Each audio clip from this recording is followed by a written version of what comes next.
Hello. Hi, robots. Hi, robots. How you doing? Starting to the top left, we have the Star Tail player, the Zerg, calls himself. Star-Tail Gordon. Not a robot. Not a robot. There are a few players where we are not quite sure if they are robots or not, Innovation being one of them. He's going to play in the Codes finals at the weekend. But starting to the bottom left, we currently have our Protoss opponent. Starting for CJ Entus, it is CJ Entus Trust. He'd never lie to you. Trust with the pylon in his main base. So we can trust that he's going to start with probably a gateway opening. He could try to fool us a little bit and go for a Forge in the main base. But usually when you see the pylon these days in the main, you will be confronted with a gateway opening against Zerg. By the way, I want to point out that Golden has chosen yellow, which is as close to gold as it gets as his color. So I like that. Yeah, that's probably not a coincidence. Yeah. You know, in some tournaments of the GSL, you're allowed to pick your color, and this is one of them. So he chose his color to be gold, or as close to it as you get. Hatch first goes down for Golden, and it looks like it's just going to be a Nexus first for Trust. So it's going to be a good build for him. Not going to be cannoned or anything like that.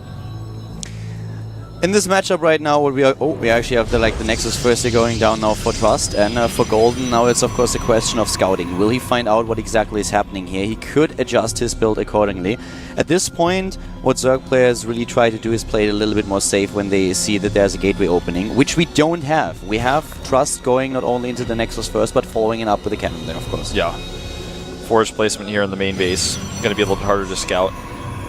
And right now, Golden, since he scouted incorrectly, is a little bit uncomfortable. He also has an Overlord to check for cannoning, but he doesn't know where his opponent is spawned, and this is going to be cannoning still. I'm a little bit surprised by this. He's going for it though, but nice. Golden immediately going for the whole position here with the drone. He knows about the danger. He's trying to take down, of course, the Harvester, but at this point, Trust is already abandoning all cannoning ideas. I don't think that he will even attempt to go through with it. He's probably going to cancel the pylon and just trying to steal as much mining time of his opponent as possible. He actually let the pylon finish. I don't think he will actually make a cannon. I think that was a mistake to let the pylon finish. Because it's not like it even really helps him supply-wise. Then he forgot a probe there. So, a few little mistakes here for Trust opening up, and I like the idea of the fake, but for Golden, he's only sends a few drones down, and also he was going to have to transfer those drones down to the hatchery anyways, so for him, he didn't lose too much. The only thing that Trust gets out of this is he gets a little bit of extra supply for a moment, but obviously not really useful since they're already way over it. 26 out of 44. Yeah. We currently have now speed coming up for Golden, and he can, well, with the speed at least, he's going to have the map control. We have Trust now with this opening going straight into his cybernetics score, and as soon as that's done, Golden is of course trying to find out what exactly is going to happen in the Protoss player's main base. But for now, with information that he has, we would expect to see a third base coming up, and the drone is leaving the natural right as I say it. Yep, it's going to make it away from his opponent, of course, rather than towards. So he's a lot safer against possible gateway aggression or immortal aggression with Warp Prism coming out. On the map like Atlas, there are several points where you can access either the third base or try to go straight to the natural and then shield your units with force fields. So Golden has to be really careful about how he's going to approach this match, especially since he needs a lot of scouting information to know what's coming. A lot of Protoss players are trying to go for timings here, especially popular, of course, still Colossi and Immortals. And this is the map where we saw Killer play his style with Immortal and Zealot against Lenok. And at this point, Trust, on the other hand, decides to go into the Stargate tech instead. Yep. His probe that he had hidden to the north was actually spotted. Great scouting by Golden. He checked everywhere for probes. He don't want any pylons to go down where he could be pressured by 4 gateways because he doesn't know if the Forge is researching +1 or not. So he had to be even extra careful about that. And this means the probe now dead, not able to scout either. And I don't believe he actually saw that third base. No, he did not see it. A pretty early roach run that we have here for Golden. He's building it as if he would have thought there is a gateway expand instead of a Forge opening, and I feel that's actually exactly what he thinks is happening here. I don't think that he spotted that Forge. Yeah, he did not see the Forge. Yeah. With the timing, he could have figured it out, But I feel that the scout was so late that he didn't realize how fast how late the gateway actually was, and just assumed that his opponent was starting here with a forge with the gateway opening. Even if he was just worried that there was maybe +1, he wouldn't have made it that early. He can make it a little bit later against regular 4 gateway timing after forge expand. So and that makes the third base a little bit ballsy. He built it later than he usually would, not at 4:20 or even at the 4-minute mark, but still quite early, and is now going straight into lair, adding the additional gas, and just trying to find out with the overlords what's going on here. And he saw the added gateway, so at least he knows that there is the potential of pressure by Trust. Yep, he's adding Spore Crawlers right now, and is pulling most of his overlords back. Obviously the ones down on the right side of the map already got killed because they were just not going to escape no matter what. He has one in the middle of the map, which is now found and killed, but the rest of the overlords have been pulled back very carefully, making those spores without any hesitation. And I think he's going to get ready to react to a third base. I think he's starting to figure out, okay, no pressure is coming here. We have now Robo and Twilight Council coming, so it really looks like we're going to see a third base from Trust. That was what you would always do in Wings of Liberty. And at the same time, also trying to do as much damage to the economy as humanly possible, taking down quite a fair amount of Harvesters here, and still producing Phoenixes. And the Phoenixes, of course, they give him great scouting opportunities, good method to harass the Zerg player, especially his economy. And you have something on the map that usually prevents the Zerg player from going into Mutalisk, and a lot of Protoss players really hate Mutalisk for a good reason. Yeah, of course. The Mutalisk give Protoss players nightmares.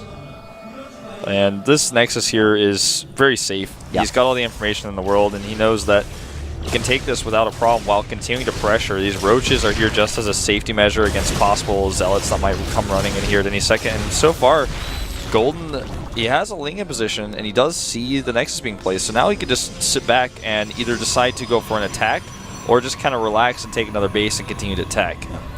And of course, what the third base here also means is the safety that Wolf was talking about is we have blink for mobility, so if the Zerg player goes into Mutalisk, you are mobile enough not only with the Phoenixes but also with the Stalkers that you can warp in, that you can bounce between your bases and defend. If there is a massive attack coming on ground with Lings and Roaches, you have the Immortals that you can chrono boost out of your robotics so that you have a good wall and can take down them without a problem at all. And he can see it as well with the Phoenixes here. He knows it's coming. He's got the Mothership Core. His Nexus isn't ready yet, so he can't overcharge it until it's done. But he has the Force Fields, he has the first Immortal out there, and still the Phoenixes that can help out.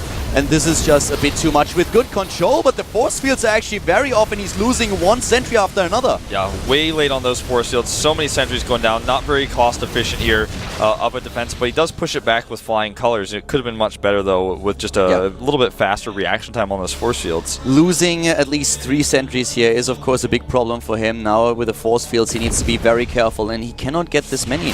And this is also a problem. Do you warp in more Force Fields? Do you use your gas for something else? He can't use the Force Fields here. He's losing the first Immortal. The second one is being the target as well. He might lose that too. Yeah, this is really, really good pressure here by Golden so far. The Mothership Core actually drops a Time Warp here, and Roach is on their way out, struggling a little bit to escape, but he's already traded very efficiently, and he's continuing the aggression. He keeps making more Roaches, using this Burrow a little bit to be annoying. Burrow being really well used here, regenerating a few of the hit points, and Trust is under so much pressure here. This is horrible for him. He doesn't have the energy anymore to just throw down Force Fields and Guardian Shield, and he's losing the last remaining sentries, and now the Roaches are just closing the distance. Next wave's coming in here, Caldor, and I think that, this is just too much done here. He's actually just done so much pressure. He's traded so cost efficiently. Trust is already in panic mode here. He's trying to save what there is to save, but he's losing unit after unit. The Immortal is the only thing that keeps him alive, and he's using it well, shielding it once more. But he needs an Observer here, and this is gonna just use up such valuable time with the robotics. He needs additional Immortals, but he needs also detection. Exactly. He's decided to make one more Immortal before the Observer. Now he's in so much trouble, though. No sentries not in sight. The Immortal's being targeted down here. That one so low on hit points. The Zergling looks like it will take it out. Barely survives. 1 hit point left. Another Zergling could just run down and take it out, but the Roaches of Golden, they're retreating. He's going into the +2 attack upgrade as we speak. The supply is still very even with Trust now just warping in round after round and trying to prepare. And he got that base saturated. He's been able to make 3 probes at a time, so his economy is really stabilized here. He has more Harvesters than Golden. Golden needs to do more damage with this, and he's trying to do that, but they're pulling forward already here with those Stalkers, and Golden is losing his Roaches. Yeah, losing his Roaches here again. Not the best trade for Trust, but He just has the economy now to afford trading like this. Yeah, the problem for Golden really is he did a lot, and he did a lot more than I would have expected, especially with the poor micro that we had at the beginning of Trust. But Trust is now stabilizing and even heading in the into the +3 attack upgrade. And the problem for Golden really being that he's lacking a transition at this point. Yeah, no Infestation Pit means he's stuck making a composition that is going to be hard countered essentially by Trust right now. And he's going for a counterattack. At the very least, he's going to push this creep back a little bit. Trust just has now the army and also the numbers that he needs to contest the Zerg players' forces. And there is not a lot that Golden can do about this. He doesn't have a Spire, he doesn't have an Infestation Pit, he cannot add a high attack. He's simply relying on the same unit composition that he has been using. Also, there's just no Hydra Dan. He cannot do anything against this. This is going to be really scary for him. It looked strong, but right now he has to just rely on his opponent making mistakes. A few missed force fields here, but you know, now he can trade against the Lings. He could actually blink to the side to get a better trade, but he doesn't. And I mean, Golden may just die here, I think. He just does not have enough units, and his composition is just wrong. He's desperately trying to make Zerglings right now, but the upgrades here are just too strong. His attack was really strong, but the problem is that the economy behind it was not strong enough to sustain the attacks for too much longer. And now he's moving in once again, trying to go for this flank. He could take out the Immortal, and he has to. He has a lot of units here, but he's dropping in supply, and the Protoss player still with a huge bank that he's using now for another warp in. Yeah, very late blinks, and you know what? He's actually trading better than I thought he would against these Stalkers, because Stalkers are still barely on creep. Yeah, a good job so far by Golden, but another Immortal now joining the battle, and if he micros that Immortal well, and he doesn't.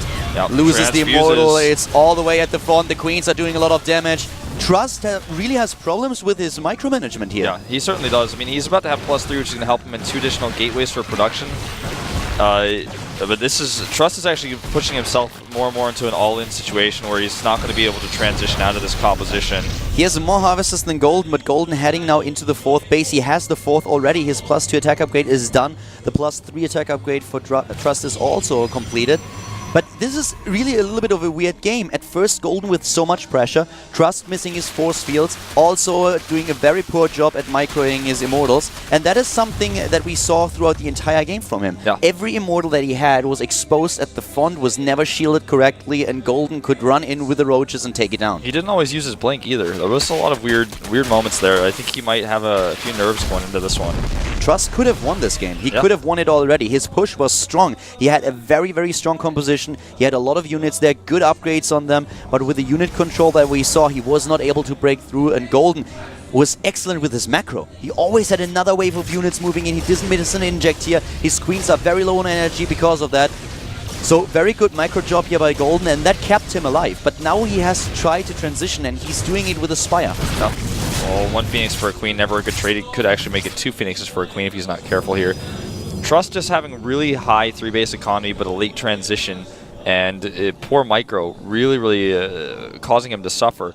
The Mutalisk transition here for Golden, you know, and he may even just go into Corruptors actually at this timing. I don't know what his plan is exactly, but he saved up a lot of gas. He's going to go for Mutalisks. Yeah, that's definitely going to be Mutalisks. With this much gas and minerals, he should go straight into the Muta transition. I just don't know how effective this is really going to be against this many Blink Stalkers this late in the game with Blink already being done. Depends if he is given time. With time, he can make those Mutalisks work and just attack and then get a few Corruptors behind it to deal with the Colossi. But the problem really is what Trust is going to do when he sees them. If he moves out right away and forces Golden to fight, then those Mutalisks are definitely the wrong choice. I would have rather seen Colossi here in this situation.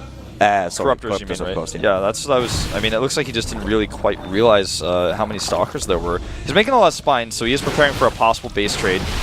And, you know, he's going up to, I think, 20 meters. It is 16 now. It's really a matter of time. If you give him time, then he can go for a base race composition. But Trust is moving out, and the only thing that Trust has to do right now is swap in Stalkers at home and get a few cannons up. Exactly. He loses almost all of his probes here, but like you said, if he makes enough cannons, he should be okay. He blinks right into the Spine Crawlers. There are only 2 cannons at the 3rd base, and Golden is moving in. No additional cannons being built by Trust. He needs to be careful here. He needs a bit of defense at home. He needs cannons or more Stalkers. Yeah, he needs a lot more Stalkers. Right now, I almost feel like he should send some of his Stalkers that's with his army right now home. It's going to take a long time, though. He has to make some tough choices here. He's blinking decently right now, and the Mutas are pushed back, but there are more on the way. Yeah, he has a decent amount of Stalkers by now at home, and they can defend a good positioning too, shielding them from the Roaches and Zerglings. The Muta numbers are getting lower and lower, and the army of the Protoss player is still taking down bases at the top left. Yep, few Lings left. He needs to get that Extractor It's so important for him to actually finish that building off. It's not going to bleed out, and he actually leaves it. That's a huge mistake. Yeah, but right now, Trust can just get his forces all together and take this game. He has a huge army supply, and it just shows that Golden's decision to go into Mutalisk was the wrong one. It could have worked given time, but Trust knew that, of course, and once he identified the Mutas, he immediately moved out, realizing that there was no way for Golden to fight his army. No, GG. A little bit of a scrappy game that we saw.